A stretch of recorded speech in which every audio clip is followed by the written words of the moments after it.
Okay, so I think we have all the candidates now, and I think it's just edits if you can turn and want to turn edits, and Nicola if you want to turn your cameras on. So welcome everyone, both candidates and your peers attending to the GB Candidates Town Hall. The purpose of this is to have to give everyone an opportunity to see and hear in person the candidates and discuss a bit more what their ideas are and for the GB mandate. A reminder that you can find all of the candidates' videos and manifestos on EOP's website in the election section. Individual voting instructions have been sent. If you haven't received them or you have any questions about the procedure, email elections@eoap.org. If I can ask all the panelists to mute when they're not talking so that we don't have any echo. That would be great. Very exciting that we have such competitive elections, and thank you to everyone for running.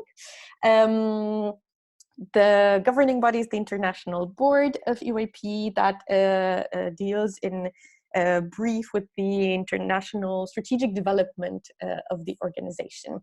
3 spots become available for 2 years of January.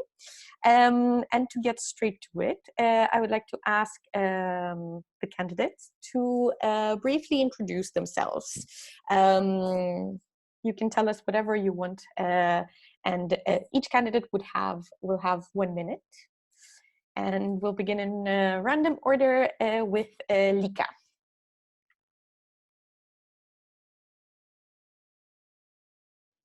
Hello, do you hear me? Yes. Okay, as you already know, I'm Lika from Tbilisi, Georgia. I'm 22 years old, and I have a bachelor's degree in political science from the State University of Georgia.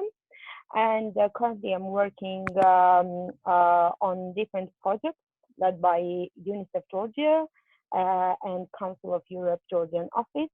And just a month ago, we kicked off a new project, which its name is I Choose Equality. And this project was my really long time idea. So I'm very happy that we managed to do it properly. And also I'm now prepping myself for the master's degree.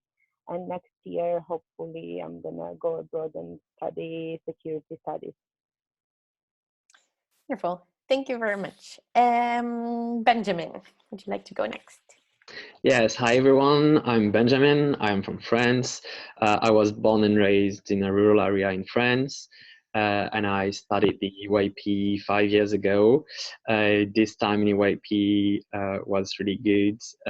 It enabled me to make a lot of friends and to meet a lot of people, but also bring me a lot of skills to understand, work, exchange, and cooperate with people from various backgrounds. And during my path in the EYP, I had the chance to join a regional board in France, so the Paris Regional Committee, for 2 years, and I've been president of it for 1 year. And then I joined EYP France, and for the past year, I was responsible for international representation of EYP France. So this has provided me with many insights into EYP governance and prepared me well to enter the governing body. And in my life, I'm a student. I'm doing a master's degree in environmental technology at Imperial College London. Thank you, Benjamin. Yanis, tell us about you. Yeah, hello. I'm Yanis. I'm 26.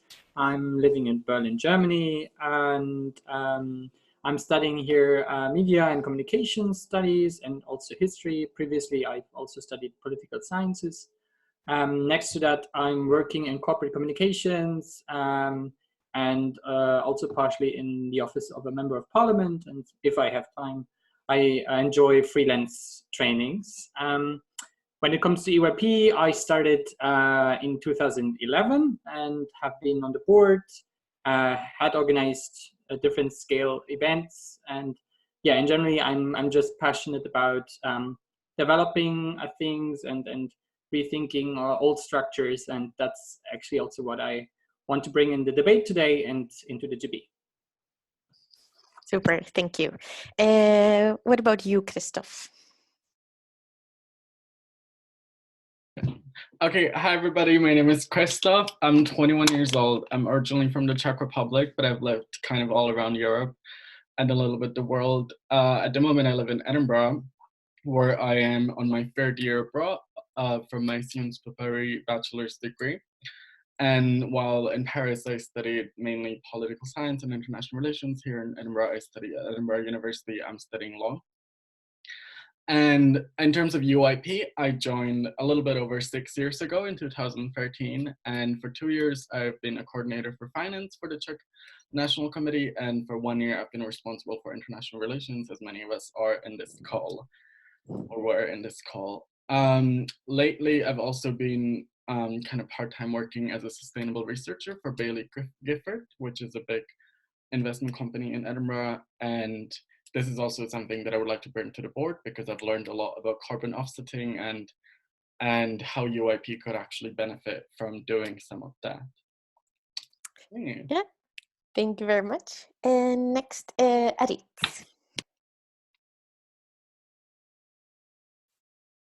I think you're still muted. Technical mistake, sorry. So I was saying, I'm Arit, I'm 22 years old. It's a pleasure to meet you all here in this town hall discussion. I started EYP in 2014. I've been involved for 5 years in mostly in long-term projects, but I also have been part in different sessions all over Europe. In our MC in Spain, I was external communications responsible for 2 years. And then I initiated and developed and coordinated Understanding Europe project in Spain for the first time and for 2 years.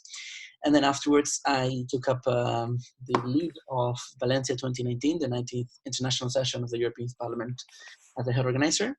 And this has been the longest, like the long-term projects, I'd say, that I was coordinating. And outside the EYP, I also need to say that thanks to EYP, I started other organizations as well to lead a young musicians platform in the Basque Country as I study orchestra conducting here in the Basque Country. Thank you very much, Arit. And last but not least, Nicola. So, hi everyone. I hope you can hear me well. So my name is Nikola Popovic, for those who don't know me. I'm from Serbia and I started my EYP career there.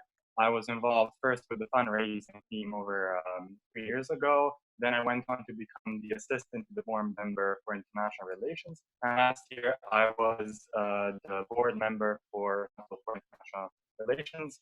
And there I got really interested into international governance and what it means to be on the GB, but also on councils. And that also motivated me in turn to apply here today to the governing body. On a personal level, what I do at the moment is I study international relations at the University of Geneva. So I'm currently based in Switzerland. And outside of, I'd say, academic life, I also have other hobbies, including youth involvement with various organizations, but I also try to help out when it comes to, let's say, the home NC with EYP Serbia whenever they need. So yeah, that's it for me. And I hope we can have a fruitful debate from here on out. Wonderful. Thank you very much, everyone.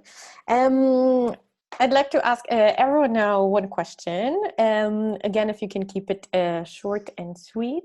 And afterwards, I'll go a bit more to ask you about your some of the ideas in your manifestos, and also picking up on some of the points that are either common for several candidates or where there are actually different positions. What is the one thing, if all else fails, what is the one thing that you would like to see change in UIP by the end of your term? So in the next 2 years. And if you can keep it quite, something that is feasible to happen and change in the next 2 years. And let's start with Christoph.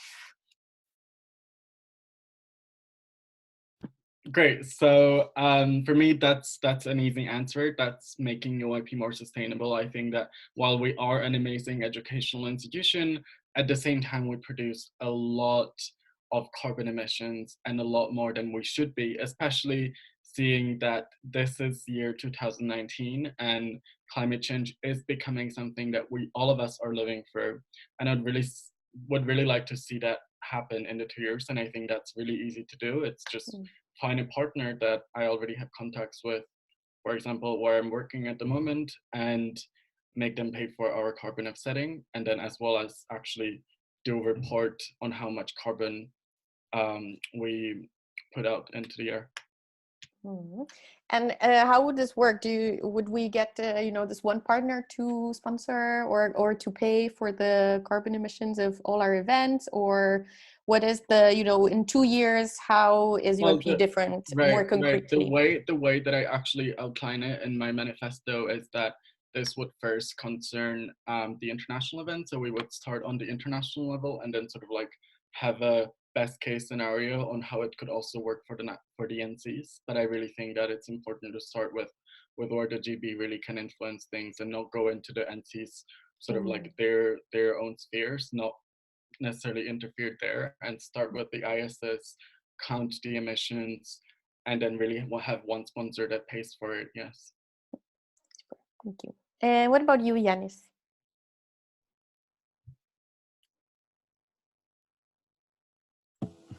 That's a tricky question because really needs to be something very specific.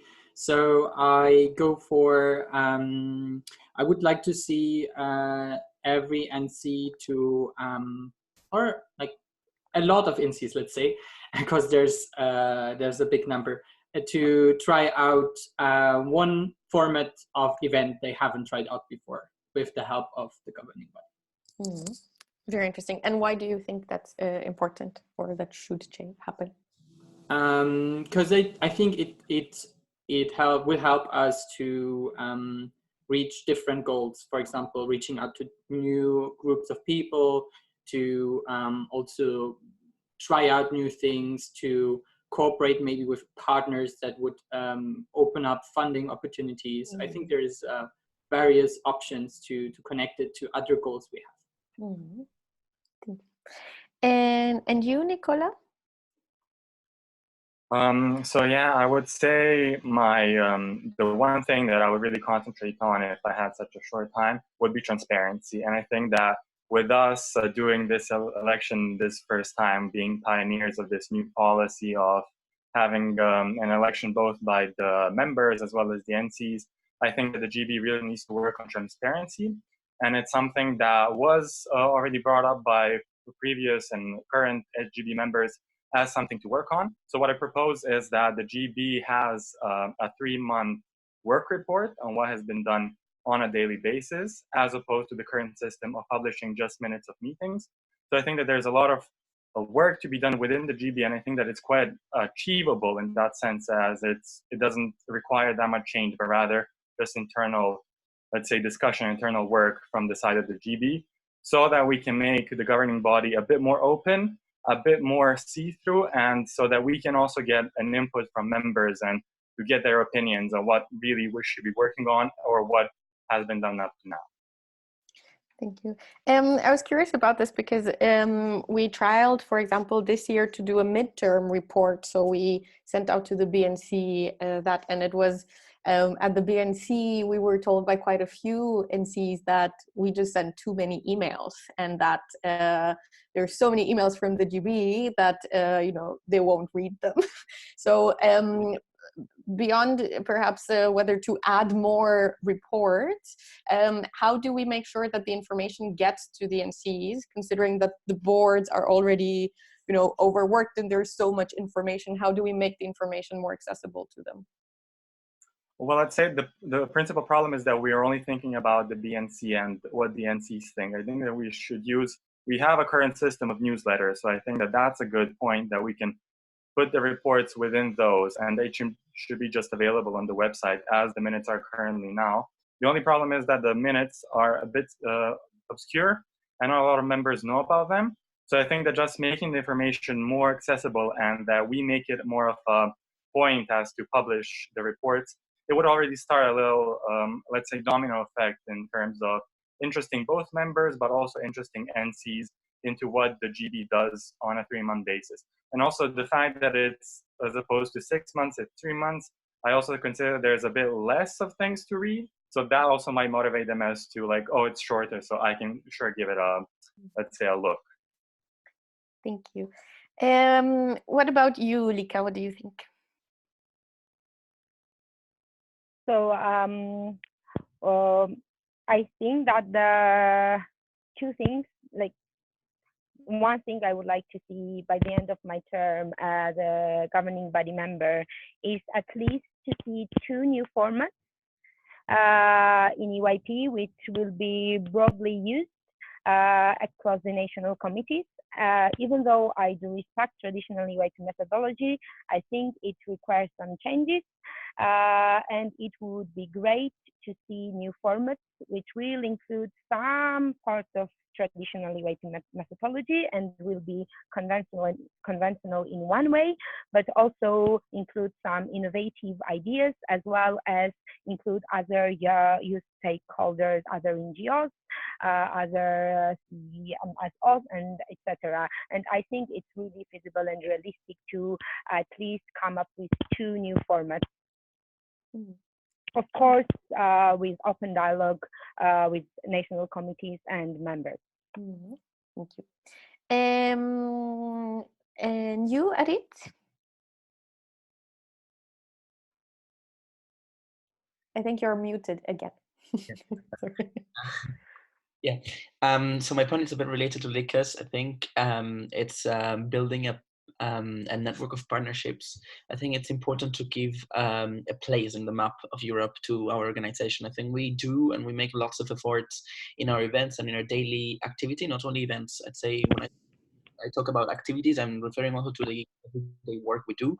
And I think we need to measure this impact, everyday work impact, and show to the world that we are at the level of other organizations in Europe, and that we can have a place, and we can connect with other NGOs on other companies, not only for money and for fundraising, but also for expertise, new ideas outside our bubble.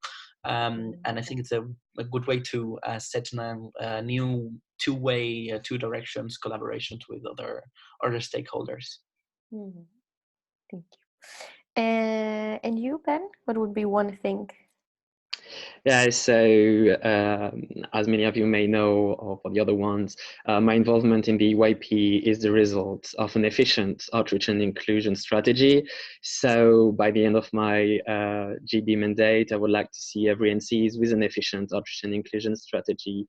What does this mean? Is that a strategy is not only some guides or just a paper that will be like written by an NC. It will be the implementation of new activities, of new events. And so as a GB member, I hope to work closely with the Council on Education, Outreach and Inclusion, and directly with the NCs to be able to see these changes happen in our network. Thank you. So I'd like to pick up on something that came up also in this round of questions. So Lika, you mentioned in your mandate that in terms of international strategy, one of the things you'd like to see happen is to redesigning the classic EYP methodology and the academic structures. And you also mentioned in terms of, what projects would have less support. You'd like to see 2 ISs per year rather than 3, with a more diverse program, and also opening spots to other youth organizations. At the same time, I'm curious so I'd be curious to hear why should we redesign the classic EYP methodology? Where's the need, and what would be the objective of it? And I'd be curious to hear the responses after we hear from you from Aritz and Nicola in particular, as they mentioned that international sessions are a very important part of our program that should get more attention and resources. So if you would like to start. Yeah. Yeah. Yeah, sure. So first of all, about international sessions. What I mean when I say that it will be ideal if we decrease the number of international sessions is that it's not that I don't want to pay as much attention as international sessions need. I just think that we should decrease the number of international sessions at some point, because nowadays I think that we pay more attention to the quantity of the sessions over the network than the quality. And same happens to international sessions, unfortunately. And I think that international sessions are very exclusive in the way that they are not accessible to other young people, even though it will be wonderful to see other youth networks participating in our international sessions, as they cover a broad spectrum of themes and topics, and it will be great to see their expertise in this field as well. So international sessions should get as much attention as we can actually put, and as much contribution as international sessions will need in future. But I think that it might be more fruitful and it might be more useful to have just 1 or 2 international sessions and have them like real flagship events of EYP network, and be as bold as possible in the sense that it will be more visible and it will have more impactful visibility on European scene and on international scene. And also it will be really great if we include other regions as well. Yes, we cover Europe, but also it would be wonderful if we include other youth organizations from other countries and other continents. When it comes to traditional EYP methodology, I don't think that we should fully change EYP methodology, or when it comes to every session, or when it comes to regional session, we should like fully change the format we have. But I think that the format we have nowadays is sometimes not understandable to other people, and especially when it comes to partnerships and when it comes to other young people. So I think that we should repackage our sessions and our format in a way that it is accessible and understandable to other people. Also, on top of this, I think that when it comes to academic work and when it comes to topics and resolution booklets, all the hard work we are doing behind the scenes and all the resolution booklets and topics we're working on, they are basically fading away at some point, because we don't know what kind of... Your point is rather about how we communicate about what happens in UAP and the output, rather than actually redesigning the methodology. No, also redesigning the methodology and redesigning the format, and especially if when it comes to the topics and resolutions, because I think that resolution booklet should be actually a set of recommendations, for example, and not necessarily resolution booklet, especially when it comes to bigger sessions. Because when it comes to bigger sessions, we need like really good funding, we need more external image, and also we need other partnerships. And the resolution booklet and the topics we actually produce and solutions we produce, they should be feasible for other people, and other people, for example, government stakeholders or other NGOs, they could and they would have to actually implement them and make these solutions come true, because these solutions exist, but we don't know how to implement them. Thank you. So first, on the first part of the answer regarding international sessions, I'd like to go to Aritz and then Nicola. And then if any of the other candidates want to comment on the points regarding the methodology topics output. And I'll go to Christoph afterwards. Aritz, if you want to start. So I completely agree with the point that we need to prioritize the ISs from the governing body. I think it's the only sessions that are, well, one of the others, the only sessions, I'd say, with other projects like bases and stuff, they are the only sessions that are covered by the governing body. And I think it's very important to prioritize them over other, in the way that we take a more direct action, let's say. On the reducing the amount, I personally experienced Valencia 2019 from a leading position, and I think, and I realized the real value of an IS, which sometimes can be seen as something very elitist in a way, and such. But I think it's the best opportunity to represent the whole network, and I think it's the session where you can see that the members are the ambassadors of the network. And I think it's the best. I also saw that it's not only the session happening, but it's much more behind, on networking, on building new partnerships. And I think it's a very good opportunity to, as I was saying, and also with my previous point of building a huge partnership, network of partners, and giving a place in the map to the EYP.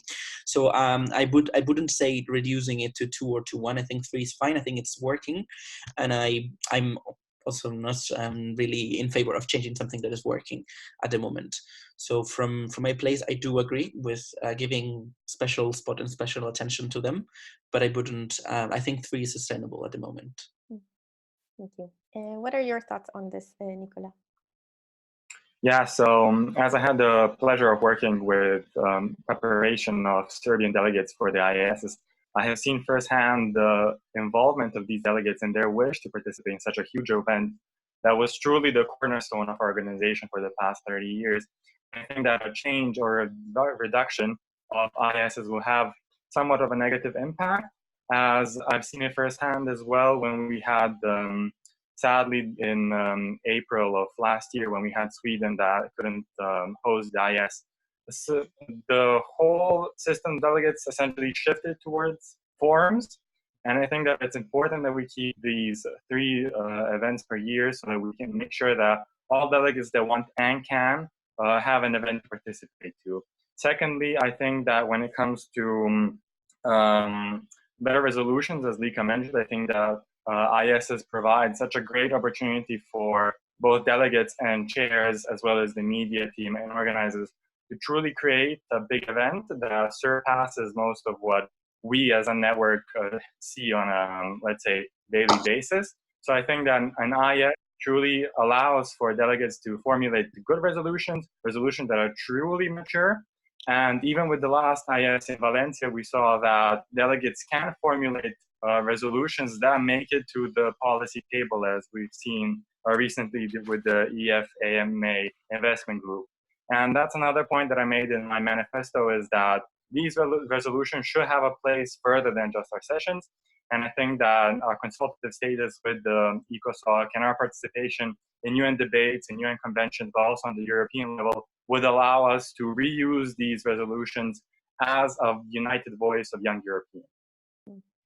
Thank you, Nicola.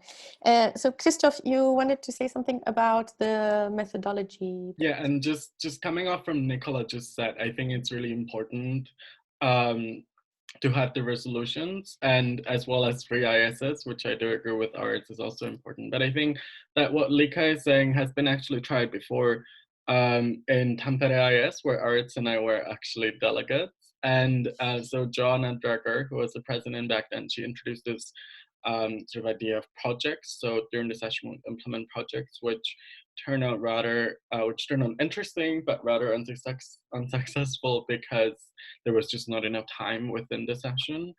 But on the other hand, I do agree with Lika that there is a certain potential in us rephrasing the resolution to be understood in a better way. And I think that this is a great idea that we should try to implement and that we should open the debate about, because the resolution is phrased in a very specific sort of like manner that is difficult to understand. And I think that the delegates would actually get a great sort of like impact in if, for instance, their resolution was published as a policy paper on the site that they could have phrased, or the chair could have helped them. So I think this is like, I think there is some space for improvement, but I do still believe that the current format and having 3 ISs per year is sustainable and quite a good system.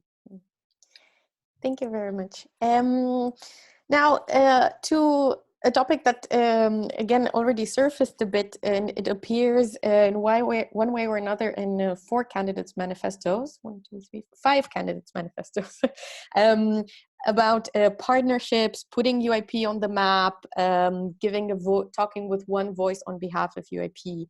And Yanis, you mentioned in your manifesto that it'd be important to have a conversation as to whether we actually do want to shift from EYP as solely an educational program to partnering with stakeholders that channel young people's opinions. And similarly, Ben mentioned that, you know, it'd be important to have guidelines for the partnerships we put in place. So I'd be curious to hear from the two of you a bit, you know, why do you think this is important? How would this happen? What, yeah,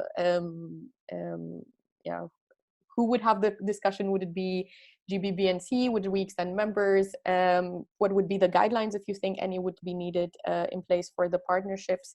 And then a bit on the other side of the argument, both Lika and Nicola mentioned wanting to give a voice to, and Edith, I think, to give a voice to EYP. And for example, Nicola, you specifically mentioned having resolutions of UIP from ISs debated in or presented in ECOSOC, Human Rights Council, in the UN, and so forth. And there, my question would be, to what extent would a resolution that is drafted by 14, 15 people, would it be legitimate to be presented as the voice of EYP? What would be needed to put in place so that, you know, we would ensure a certain level of quality of representation, and if it wouldn't be through IS resolutions, but otherwise, how would we ensure this? How do we get EYP's opinion on a topic, who takes it, who presents it, and so forth. So if we start from Yanis and then Ben, and then Lika and Nicola, if you want to comment, respond. Yeah, thank you for the question. Actually, I think I'm not necessarily against what is being proposed, but I think we should be realistic and also have a process of deciding this and not just letting it happen slowly. I think this is important because we as an organization, we started as an educational program and we don't have a mandate per se. We're not an elected body. We're not representing European youth as a whole. We have problems with diversity, and as you just mentioned, a session with committees that has 15 delegates doesn't necessarily reflect opinion of youth. So this is also very important when it comes to partnerships. So when we pick certain partnerships, we do a decision for partners, not necessarily against other partners, but we favor some policy areas, some companies, some organizations over others, or we just go in a direction. And I think it should just be very clear what we want, and that's why guidelines, as Benjamin proposed, would be a good idea. So we know, okay, this is what we want to achieve, and that's why we pick those organizations and we go this direction. I know this is a very sensitive topic to NCs as well, because they have long-term partners. So that's why I didn't say already, okay, this should go that way, but we should have discussion with BNC for sure, but also maybe with members, not necessarily on the map partnerships, but more of the aspect of what do you think what EYP is? Should we go more into an organization that also kind of represents youth? That would be a point. I think this is also highly interlinked with the previous topic, because when we look at the numbers of resolutions we produce every year, it's so many. It's like more than 600, because we have more than 600 events. I don't know, I'm bad with calculation in my brain now, but it's just a lot. And that's why I think it's also very difficult to say EYP should just go forward to UN and say, hi, we have a resolution here and please look at it. it doesn't necessarily work out. That's why I also think it's not necessarily DIS that should have the main focus, because it's as one session in a lot of sessions, just bigger, longer, and has more participants. But that it's not just that it is, but in comparison, it's not that different. So that's why I say, or I would agree that changing methodology is a way to firstly cope with the problems that we just pointed out with diversity, for example, but also maybe shifting from resolutions a bit, going with the other formats. As I said, resolutions per se doesn't necessarily have that much of an impact. And to be honest, if we have a lot of new ideas, and I've seen a lot of great ones in the manifesto, if we want to go in different directions in the future, that means we have to talk about our resources. And many resources right now go into ISS, both on the GB level, office level, and C level. And of course, if we just reduce the number, also money goes away. So that's also a point that needs to be discussed. But if we want to shuffle resources, we have to take it somewhere. And I think the idea of discussing the number of ISS is necessarily to go with. Thank you, Yanis. What are your thoughts on this, Ben, in terms of any guidelines? What would be the guidelines that you'd like to see in place for partnerships or?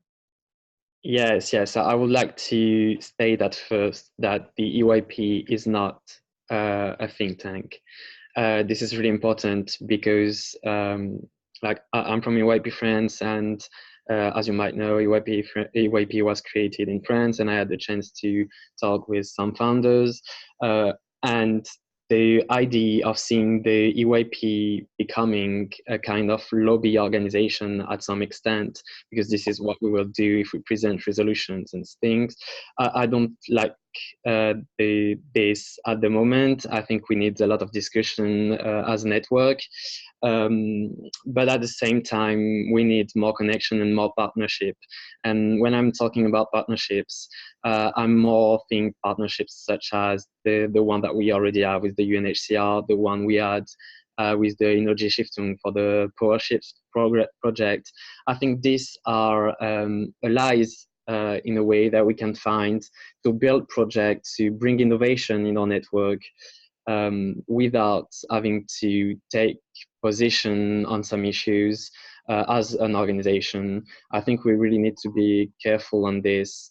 But yeah, so like more generally, I'm calling for partners who will give us like some experiences or enable us to bring innovation in our network, and we just need to build real partnerships where we can gain from them and we can give them also expertise from young people.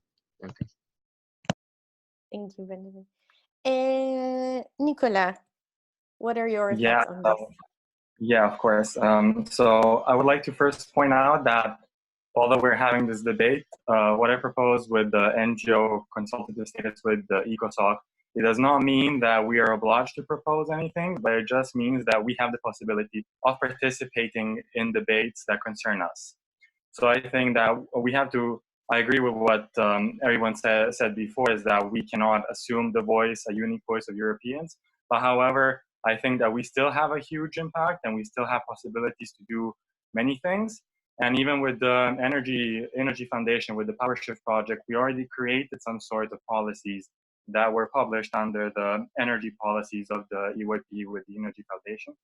And as Ben said just prior to this, partnerships, I think that the current partnerships we have with the UNHCR, the UNFPA, but also others, would be only amplified with our consultative status in the ECOSOC, as they would allow us to have a direct communication with those bodies and not just localized ones as we had up to now. So our presence at the ECOSOC as an NGO would be a stamp of approval of the UN that we're a valuable contributor to the civil society in Europe. And I would extend it farther than just the EU, but also Europe as a continent. And it is necessary that we discuss these issues on our level, as it is the most widespread one that we have in Europe. I think that, as Yanis mentioned, we have over 600 events. And if something like that does not carry weight, I don't know what does. So certainly a resolution of NIS is not enough, but I think that it's a good step forward.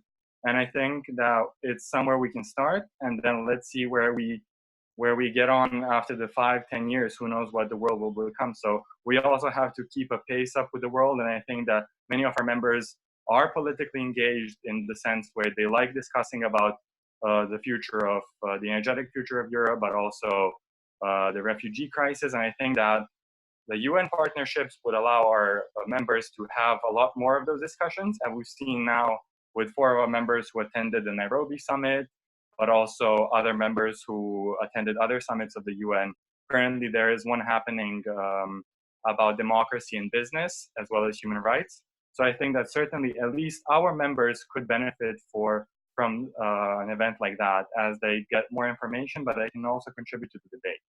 So I think, once again, I would like to underline that an NGO consultative status in the ECOSOC does not mean that we have to become a lobby organization, and it does not mean that we have to propose resolutions, but it means that we have the possibility of doing so, and we also have the possibility of allowing our members to do so.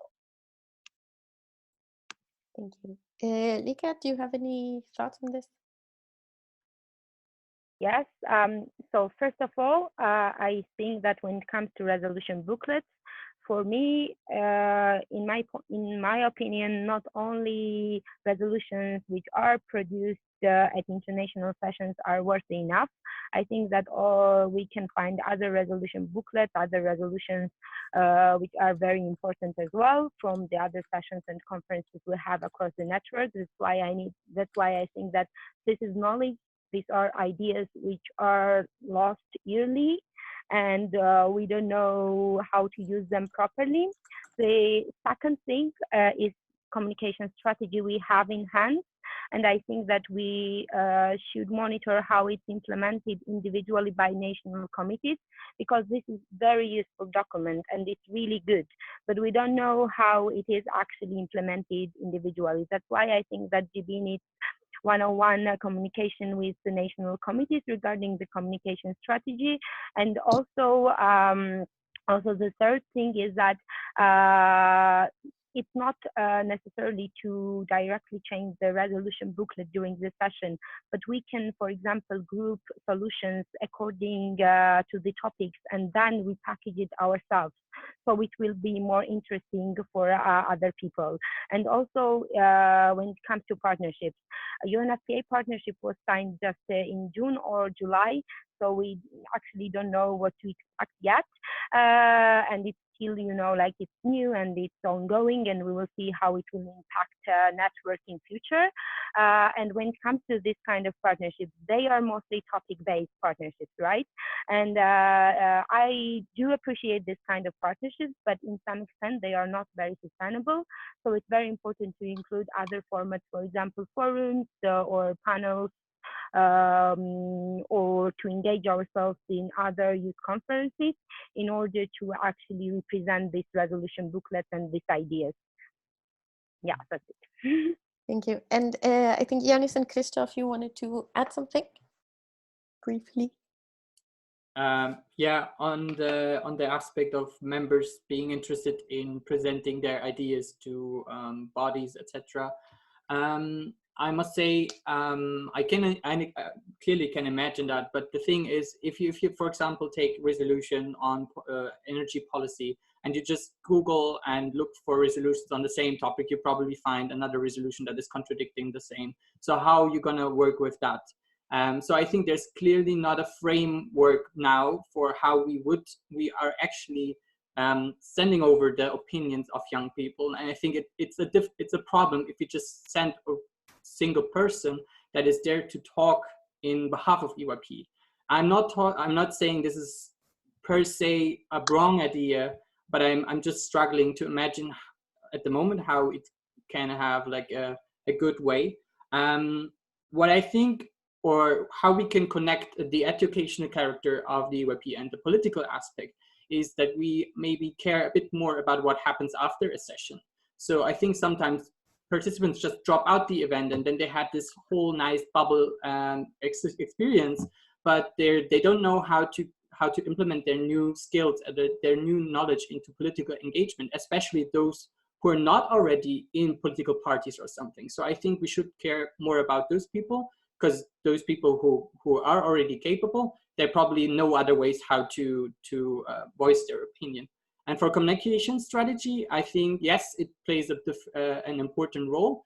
I would actually not say that the problem is how NCs are implementing it, but it is more the problem that it can come across as a very theoretical thing, and it is the issue, how actually do I put it into practice in my everyday business? What is the practical ideas? How do I communicate the messages I have?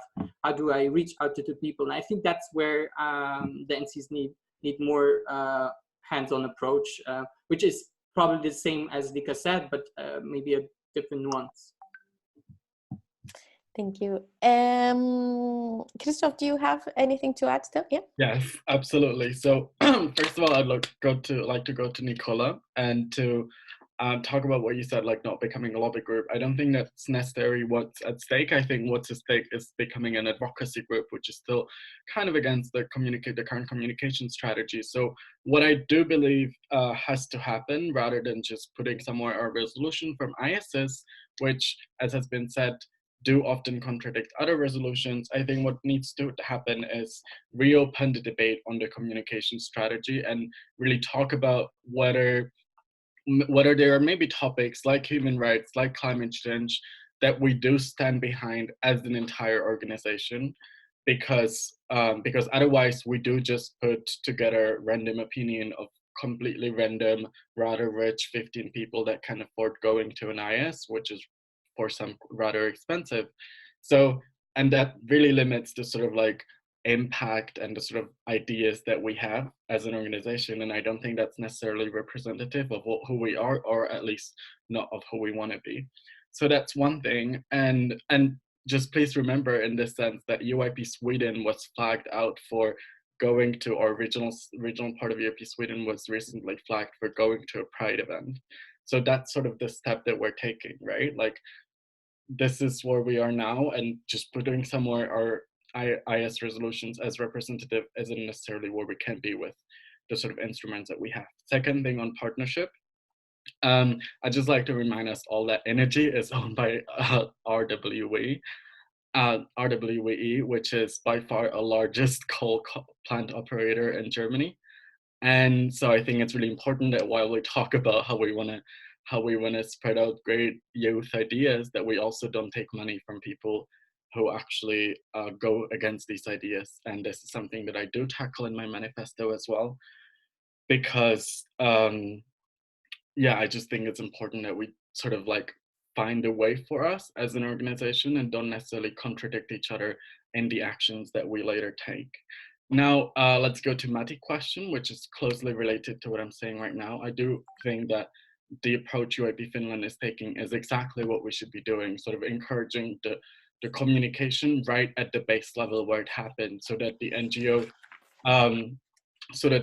experts and the policy experts and the politicians can take advice from the people in the room rather than from the organization as a whole. I think this is something that, as a board member, I would love to cooperate on, knowing policymakers not just in the Czech Republic, but also in France, Georgia, UK, Italy, and Sweden, and etc. So I think this is great. And lastly, again, to what Yanis said, working with the people in the organization is the most important thing, focusing on their personal growth and really emphasizing the fact that we have this amazing network, and working with the alumni members to help the newcomers and to help the people who are growing, to help the people who are going to universities, who are going to their first jobs, and really sort of cooperate this communication within a membership platform, which is also something that I discuss in my manifesto. Thank you. Thank you. Before we take a question just posted in Zoom, I'd like to ask Arit. I think you're the only candidate that mentions in their manifestos teachers and the importance of working with schools and educational institutions. As some of you, or maybe all of you know, we've also, the GB and BNC have also recently decided that there's no longer a quota on the governing body for a teacher. But the agreement was indeed that we should do more to involve teachers on a national level. So my question to you, Aritz, and if anyone else afterwards wants to comment, they're welcome. How can we support NCs in engaging more with teachers? How can we help them do more? And would you also see something on an international level that could be done to activate a network of teachers, something that we've been struggling with in the past years? Yeah, I don't know if you can hear me. I was trying to ask for the word before, so I'm just gonna briefly connect this point to points that were said. First of all, I wanted to talk about UNHCR and EFAMA as examples from Valencia as partnerships that brought new opportunities to the UAP network. The one you were talking about, Lika, UNHCR, it was signed actually before Valencia, and this gave an opportunity to Valencia to welcome three refugees to the event as participants. So this is a new opportunity, as we said, to open this bubble and this little family to people from outside this bubble, basically. So I think these are great opportunities to extend and to expand a bit the impact we can have on society, basically. Also, following up on resolutions, I think it's very very enriching to have this opinion stated in a document, but I also think that this have to be normally are tailored to a certain event and not representing the whole network. So I think the best opportunity for this to be shown, to be shared, are follow-up events that can be organized after sessions, not only ISS, but any session by the initiative of any national committee. And I think ISS specifically, because they are more connected to the GB work. That's what I'm trying to say. But NCs, of course, can initiate their own follow-up events to their own events. But everything on partnerships, whilst maintaining two core values of the UAP, I believe. First of all, the nature of the organization, which is promoting active citizenship, first of all, which we cannot forget about. Because sometimes I also stated in my manifesto, which I don't want to be misunderstood, but that sometimes the debate is the excuse to meet and to learn from each other. So this brings me to the second point, which is the educational value of the UAP, which we cannot forget about.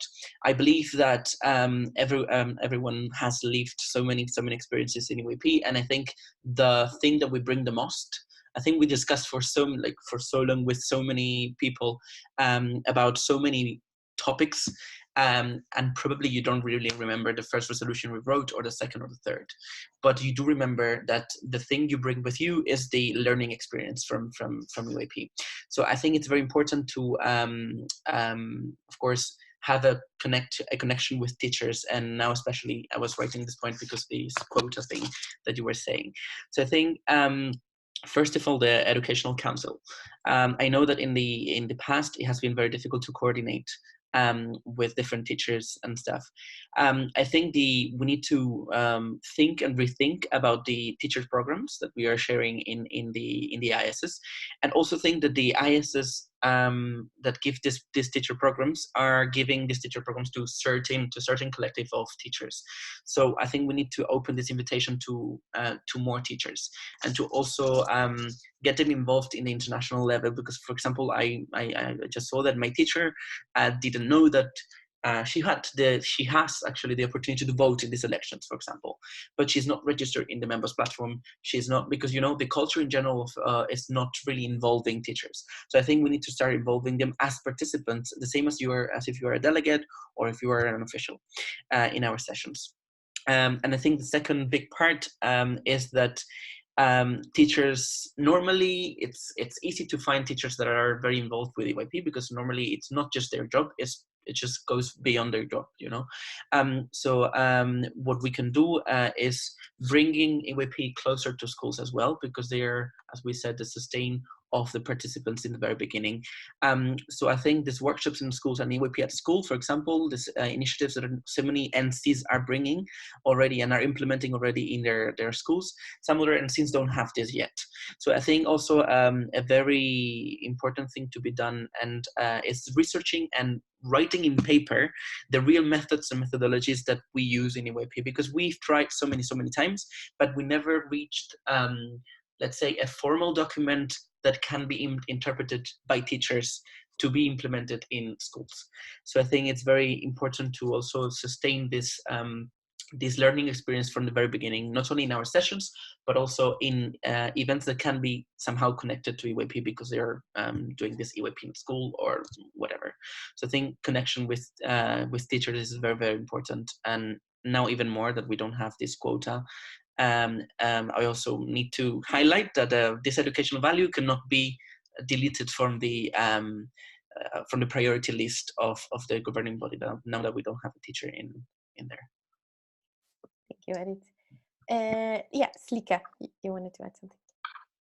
Just for further clarification, I was talking about UNFPA, not UNHCR. UNHCR partnership with UNHCR was signed just before Tbilisi IS, and it was first initiated during Tbilisi IS. So I was just talking about UNFPA, Population Fund, just for making it clear. As an example as well of new opportunities. Thank you. Yes, Benjamin, you wanted to add something as well. Yes, I would like to build on Arit's statement about the teachers and everything, and I'm fully agreeing to most of what he said. And to add to the discussion, I would also like to say that we are still struggling in every NCs to have vocational schools involved in our network. So I think we really need to approach teachers in vocational school, because they will be the one able to provide us with expertise to help us expand our knowledge about how to have them involved in the EYP. And also regarding the academics in the EYP, I think that most of our events are designed by students who are like well educated and doing a lot of studies, but most of the time they are far from the reality of what we can expect from a high school student or for like first year's university students. So I think it's really important that we keep contact with teachers to make sure that we are close to the expectations of what we can wait from the students. And also, you know, EYP is all about going out of your comfort zone, but we shall not push people too hard on their limits. So yeah, just we need to keep a lot of contact with teachers. Thank you, Benjamin. I'll take one more follow-up from Yanis, and then I'd like to move on to Hannes's question posted here. Yeah, it's just a short link back to the formats and the whole discussion of innovation, because as Benjamin said, in the end, I think there we can go when it comes to the formats that, for example, were proposed from Mati, or that happen in other NCs, or that will probably now be developed on the Innovation Lab this weekend, or are already out there in the network, or when it comes to Understanding Europe and the EU crash courses. So there's a lot of options when it comes to reaching out to schools and teachers. And it is indeed important to not forget that our classical EYP event probably is just not suited for them. And that's also why we should not forget what the actual idea of outreach is. It is not necessarily to get those people into our normal EYP program. It is to reach out to them and like provide them with any opportunity to get in touch with European issues and politics, because without those opportunities, they would probably not have at all. And so, yeah, I think we just have to be realistic. And the same goes with the everyday teacher's life, so to say. I think education didn't develop in a direction that their life or their work got easier. So definitely a point of problem might be the time issues they have, and that's why maybe a booklet with EYP in school, which is not a new idea. It is existing since 10 years. It's just not working because they don't have time and maybe also not the training to implement it themselves. So yeah, just to also keep in mind that. Thank you. So now to anyone who wants to take on the question, it's posted on Zoom, pointing out that a lot of the discussion has been spent on things that are in the mandate and the powers of national committees and that should be implemented by national committees.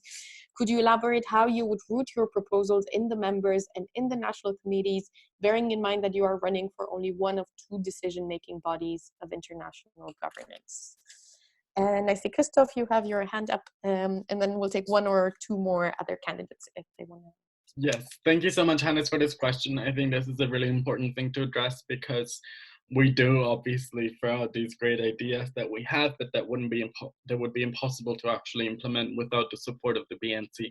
And I think this is something I consider this very important, that we do always get the support of BNC every single time that we propose something.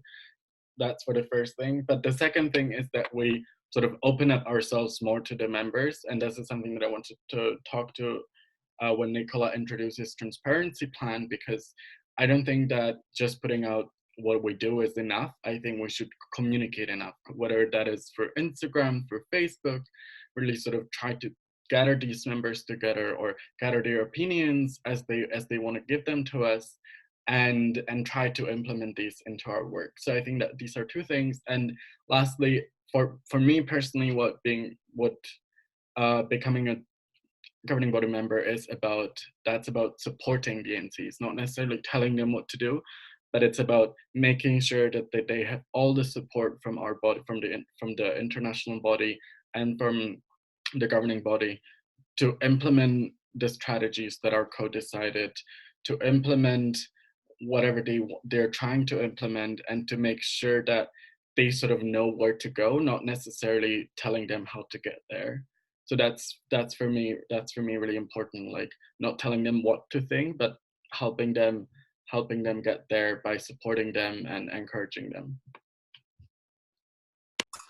If I could also respond to the question that Hannes has asked to us all, is that certainly I think that most of these things should be applied on a national level. And I think that the fact that, first of all, starting with partnerships, the fact that we as a network have partnerships on an international level, it would allow the NCs to further on develop that partnership on a more local and national level. As there are many UN agencies across Europe, there's also many bodies of these agencies across Europe, but also it would allow them to develop a more localized approach when it comes to both sessions and any future project they might adopt. And to respond to a question that has been asked to me precisely, is that criticism of the BNC. I do not think that the BNC is not a democratic body. It is one of the two bodies that we have set out for the representation of our members. But I think that a lot of times there is miscommunication between what happens on in the BNC and the members, and I think that takes a lot of time. So I think that we need to bridge that gap between the GB and the members by having transparency. And adding down what Christoph just said is that transparency is not just putting out reports. I think that it is one step, and I think that we have to formalize a step like that. And then a lot of more work has to be done when it comes to our approach and our communication through social media, through newsletters, and through personal approach when it comes to communicating the goals of the GB, the goals of the network, and what we do on a daily basis. And as for innovation, I think that a lot of innovation comes from, let's say, a bottom-up approach. So it's HOs that propose a new thing, and then it gets applied to the NC level. So I think that we really have to nurture this innovative side of UAP. And I think there's a lot of projects going on that really go in favor of such a move. So I think that essentially what the GB should do is just to keep on supporting these projects and keep on supporting the NCs that do these projects. And I think that the current system of our regional clusters, but also councils, help a lot of in that regard. Anyone else who wants to respond to this question? Yanis. Yeah, I think for the co-decision between GB and BNC, I would say, again, it's the same as with the ISs and the resources. If we want A, we probably have to say B. And I think that probably goes for how we do discussions in the GB and do discussions in the BNC. Probably, or what I would suggest is maybe have, kind of be brave and do a bit of more focus. Because if we look at the time schedules of BNCs, there's like 35 minutes per topic, and it's a lot of topics. And I feel like there's also a lot of topics that are just interesting to very particular NCs. And so we might need to reconsider, or I mean, it's not on the GB, but it's something that would be a suggestion for BNC board kind of discussion amongst BNC and GB. How we can make sure that there's enough room to discuss something in depth enough. So maybe, just also have focus for autumn and spring BNCs when it comes to certain topics. To maybe, what I suggested in my manifesto is to have a pre-BNC extra day, because people are coming to the BNC anyway. It's not necessarily so much more costs. Obviously, there's a time management problem, but if you do it in advance, it might be an idea. So we can have workshops rather before the BNC to particular NCs that need support in very specific areas. So we have more time during the BNC to have like half a day of discussion, which actually next year would be very important when we come up with the new international strategy. Because otherwise, I don't see how we can get all the ideas of NCs into place. There's a lot of surveys, but there's also difficulties to also follow up on them and to fill them out actually. Next to that, I'm coming to the final points. There's a lot of other events, Summer Academy Labs, and other international trainings, which should be really interconnected with what is happening at BNCs, for example. So it's not every event is just doing their own thing, so there's a scheme needed.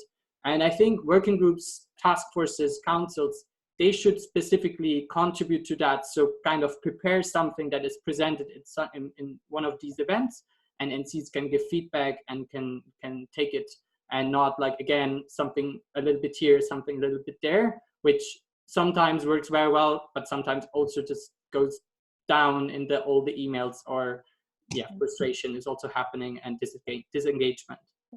Thank you very much, Yanis.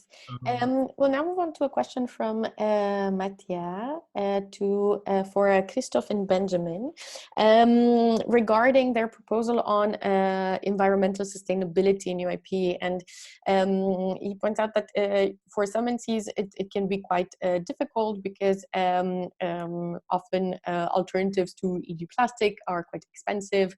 And we also heard for quite a lot. We had a workshop in the BNC, I think in spring, where we talked about sustainability and how different NCs implement it. And while for some NCs, like I think Sweden, there are already some things in practice, for other NCs, it is quite difficult to do, to implement some of the basic things, mostly because of funding, but also because it's not in all countries that there's already this culture for it. So maybe we could start with Ben and then Christophe to comment on this. Yeah, thank you very much for this question, because it's something really interesting that we need to talk. As I said, I'm studying environmental technology as a master student, and I had the chance to try to deal with same issues with other organizations or companies and stuff. So it will be really difficult to give a proper answer tonight, because we need first to have an internal environmental impact assessment to know where are the needs, what is happening. Like every NCs are really different, so we need to check this first. But at the moment, I think that we already have some answers. During last international session, there was a sustainability guide released, which is already giving a lot of ideas to NCs and to organization teams, so you can have a look at it to find cheap ways to make your events more sustainable. So yeah, in the next years, the UIP will need to develop an ambitious policy on sustainability, because like even socially, even if we are bringing a lot of impact, as I said, we are still lacking a lot regarding the outreach and inclusion. So the UIP needs to work a lot in the next years on the environment, but also on the social aspects and the economic aspects also regarding who is funding our organization, what partnerships we're making with companies and stuff. So yeah, just like a lot to work, but a lot of discussions and a lot of proof to add to have like in front of our eyes to be able to decide what to do. Thank you. And Christoph? Thank you. I think I totally actually agree with Benjamin and with what he said. We need to, as I outlined in my manifesto, we need to start global and then go local, because starting local and imposing something, an idea like this, would obviously be incredibly expensive and unsustainable for the whole organization, as a whole. So I do believe that we first need to do an impact assessment. We need to see how much carbon we actually emit.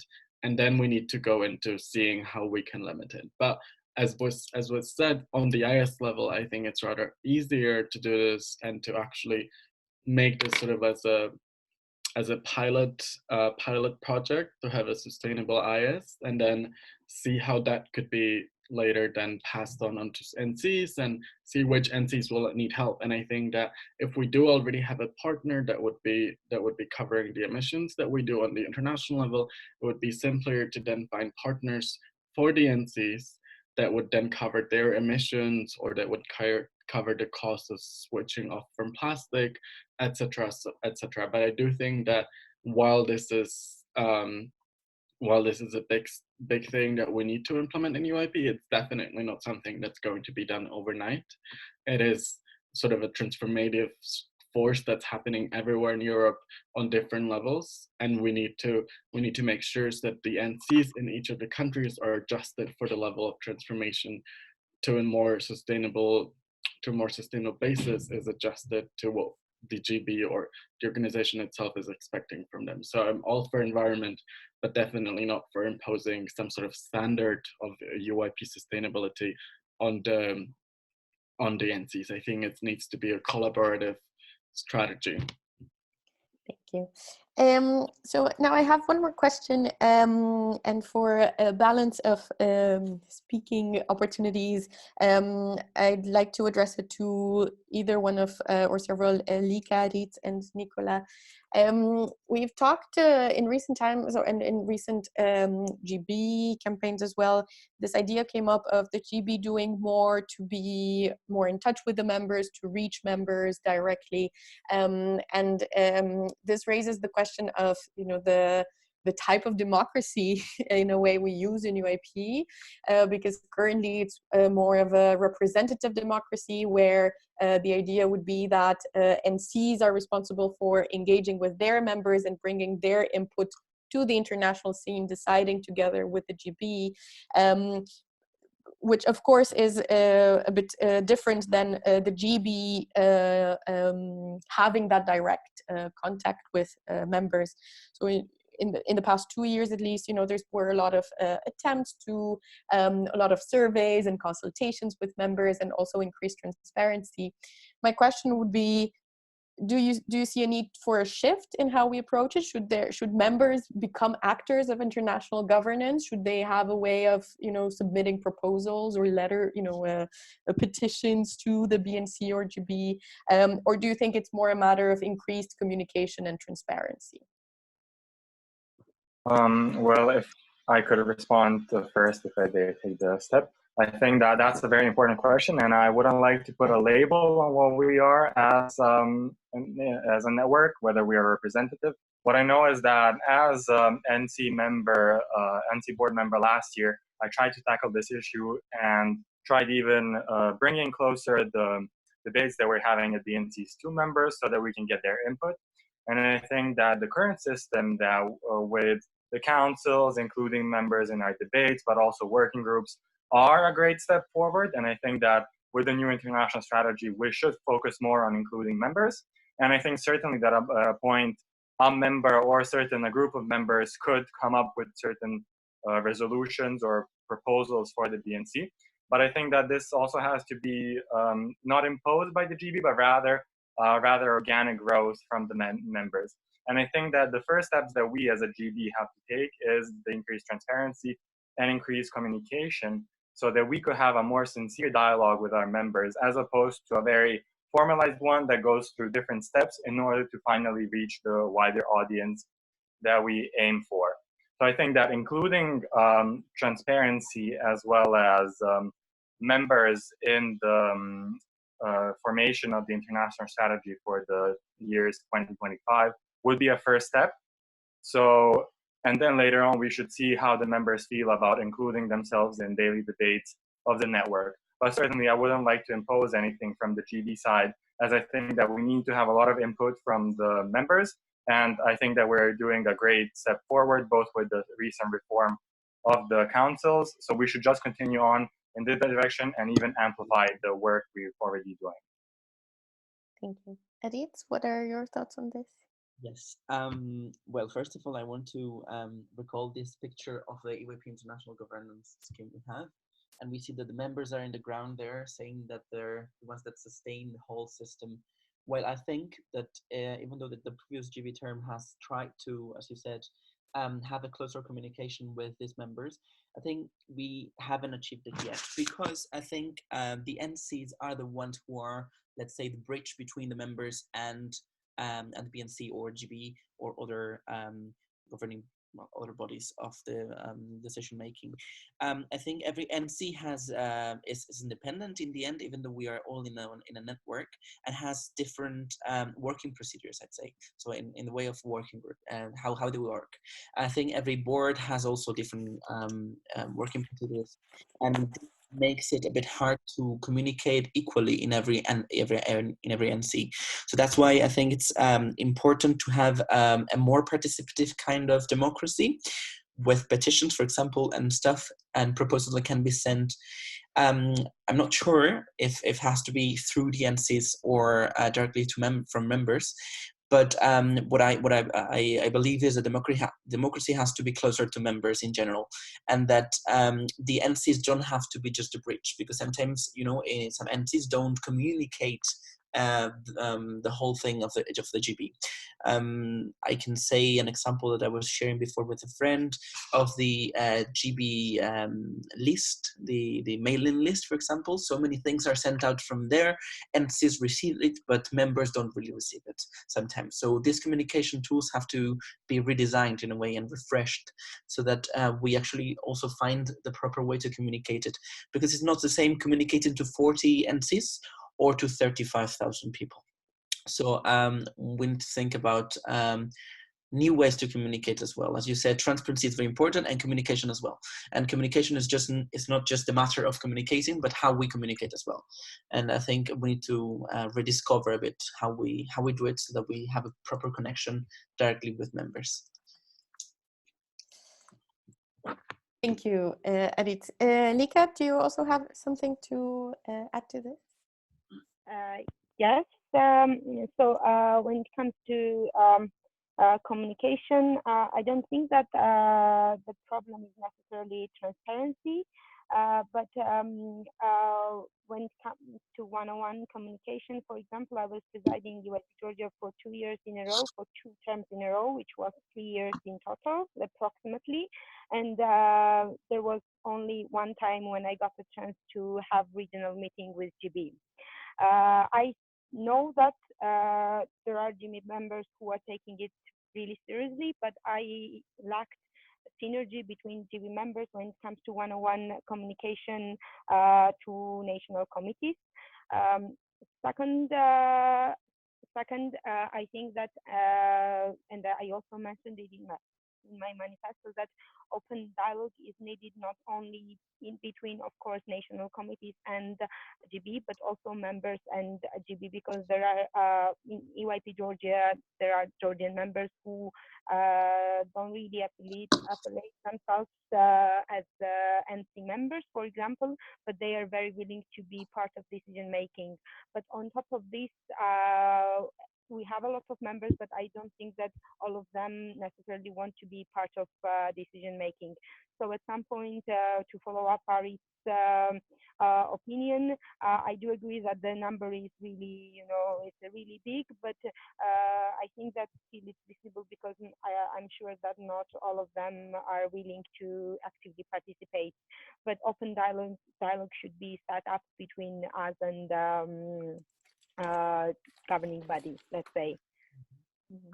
I think Thank you. there's a little problem behind, which is also the differences between entities, which is unavoidable. And I was thinking, for example, for an MEP Spain, that we have different kind of memberships as well. But this doesn't really have to happen in all the entities. So I guess it's very hard to decide who has to be involved in a way, who or what kind of member has to. I know that we like not 35,000 people will be involved, but somehow we need to find a way to to come on harmonize a way to reach members. Yes, We I do are agree, but almost, sorry, Lika, we're almost at the end of it. We committed to 8:30 as the end. Thank you very much for the additional, I think there's 3 questions actually pending in the written chat. I'd be very grateful to those who posted. They could post on the forum, on the members platform. We already have there a question, a thread about welfare. So to everyone in this chat and watching later, please do add any other questions on the member platform forum. You can do so until the voting ends, and we're counting on all the candidates to respond. We'll now go to all of the candidates for closing statements. Anything you want to say, and we'll do 1.5 minutes maximum each, if that is okay. Whoever wants to, or sorry, I promised I'll do it randomly. Benjamin, if you want to start. Yeah, of course. So I just would like to say one more, that I want to help the EYP have a better impact. Like, my proposals are to help make the EYP a greener EYP, a more open EYP, and a more innovative EYP. All of this will only result in close tie between the GB and NCs. Most of the time we have a GB going to the BNC, proposing policies. They worked a lot on it, so most of the time, like, they pass, and then we need to better develop what's happening, because the GB has a responsibility to make sure how the policies are implemented, and to follow up with NCs to make sure that the NCs are not left behind. And also, like, in the time where we have like more NC strategies going up, we need to ensure regional cooperation, and it will be the role of the GB to do so. So yeah, a lot of exciting things to come up for the next strategy for the next 5 years. And I really hope that I will be able to be part of it as a GB member. Thank you. Thank you very much, Benjamin. Nicola? Yeah, so if I were to do this closing statement as quick as possible, I would like to say the 3 sentences that really go with my campaign, which is have an impact, have a say, and have a future. What I mean by those is have an impact is that we as an organization need to have a more sustainable impact when it comes to real world policies, whether it be on a national, European, or global level, that we should take a step forward, because we are truly one of the rare organizations that have this democratic process of bringing ideas of young Europeans together so that they can debate. What I mean by have a say is that we need to work on transparency of the network and transparency of the GB, so that every member and each NC and everyone who was involved in the organization can have an opinion on the organization and can put their input forward, so that we as an organization improve on the whole. And lastly, have a future is that I think that we need a more democratic and inclusive process when it comes to the international strategy for the next 5 years. And I think that the utilization of our current structural tools, such as councils, working groups, as well as NCs on a local level, much like EYP Belgium has a strategy weekend coming around, I think the NCU should also include as much members as possible in the formation of the future international strategy.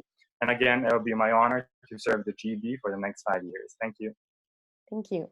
5 years? You'd go for 2 mandates? Sorry, I meant 2. Aritz. Yeah. So thank you very much. First of all, I just wanted to summarize a bit my manifesto as the reasons why I wanted to state and run for the governing body. First of all, designing this new long-term strategy for the 2020-2025, as we all stated, I think it's very important to involve as many people as possible, NCs and directly members as well, with all kind of suggestions so that it's the most representative as possible. So we need to reflect on the past, stop for a second, reflect on the past and set new objectives for the future. And this needs to include sustainability for the development of the NCs in general and the network, welfare, stability and continuity. Then also bringing democracy and decision making, as we said, this closer to members and making it more accessible, transparent and participative. Yeah. Then third, finding our place in the map again. So equaling our level to other youth organizations and being around, explore other NGOs and build a solid network of collaborators and partners to give a more complete experience to all our participants and all members in our daily activities. And last, the reinforcement of the educational value that I do not want to forget about and do not want to miss, by shaping a real safe learning environment for everyone and maintaining this value of non-formal education that is the thing that enriches us a lot and that makes us unique as an experience we offer in Europe. So thank you very much for listening and coming to this town hall. And if you could with me, just go and vote for this. Thank you, Aritz. Lika? So all in all, I still think that the main focus, which will be, if I'm elected as GB member, and I generally think that it should be priority of next year and year especially 2021, because this international strategy covers 2020 as well. I think this is new international strategy, but the process and the development of this new international strategy should be as open as possible and yes, as democratic as possible. Also, I still think that international visibility is very important and how we position ourselves when it comes to youth community. And later I will answer Hannes as well, because there was a question and I could not manage to answer it. And the third thing is quality over quantity. I still think that it's very important to maintain quality educational programs for young people. And even though that the regional coverage we have is really amazing, and the number of sessions we actually organize every year, it's also very, fascinating, and the number is really bold. I still think that if we don't keep an eye on quality of the programs we offer to young people, and we offer internally, it might be president's meeting or summer academy or T4ET, then it's just for me personally, it doesn't matter how many sessions we organize per year if the session and the programs of the sessions are not tailored to the needs of people, especially young people, and the quality is not actually met the expectations. Thank you very much. Christoph. Yes, dear members and dear national committees, this election is important because it is the first time that the members and the national committees have common vote, and they vote together to select 3 of us. And they vote together in deciding which one of us will be on the governing body. So this body, it's important to be said that this body actually affects everyone in the organization, and whether people think about it or not, we will be writing the next strategy, which is going to define the next 5 years for our organization and how it will act in the world and within itself. So to conclude this great debate, my message to all of you is to make sure that you vote. That's the most important thing, giving the next governing body a solid democratic credibility And personally, I ask you to vote with what matters to you in mind. If you vote for me, and what matters for me is that the GB will be supporting the national committees rather than dictating them, that the GB will be in close communication with the members rather than simply putting up things that we did, reports and strategies, and that the GB will ensure more than 3 refugees at an international session for good photographic opportunity, and rather will really make sure that UIP and the national committees are truly open and inclusive. Lastly, personally, I plead to make sure that as an organization, we do not forget about our planet and about the impact that we have on the environment. Thank you. Thank you, Christoph. Last but not least, Yanis. Yes, having kind of the final words of the debate, also interesting. I want to pick up what Lika said, because I think it's not only a point of the quality of our events when it comes to the participants and their needs, but also to the volunteers that set them up and that welfare is ensured. There was also a question on that on the MEM platform. So that's the first of 3 points that are important to me, which is strategic development. I would prioritize capacity building, and I'm also honest that I think we probably need to take resources from somewhere else and be honest and discuss if there is aspects that we have done for a long time and now we put the energy to something new. For the second part, which is external relations, I think there is a lot of potential when it comes to communicating with other organizations and even cooperating. But I think NC still needs more support with how to actually implement, for example, the communication strategy. And also we talked about the mandate that needs to be discussed when it comes to educational organization versus being an organization that does advocacy for youth policy. And the last part is empowerment. So I would rather say that we should help young people to see their place in the society and make the societal change themselves, so that we are catalyzing it rather than being so much of the channel that is put up.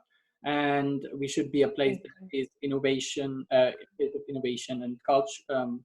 That offers this culture. Thank you. Just in general, sustainable growth that goes with quality of events, diversity of participants, and empowering and innovative events format. Thank you very much. Thank you to all candidates and to everyone who attended or will be watching later. There's still quite a bit of time for campaigning and discussing, so please do engage, reach out to candidates either individually or on the member platform. And as you already heard, it's important you vote. Have a great evening and looking forward to the rest of the campaigning. Bye, everyone. Thank you. Thank you. Bye. Thank you.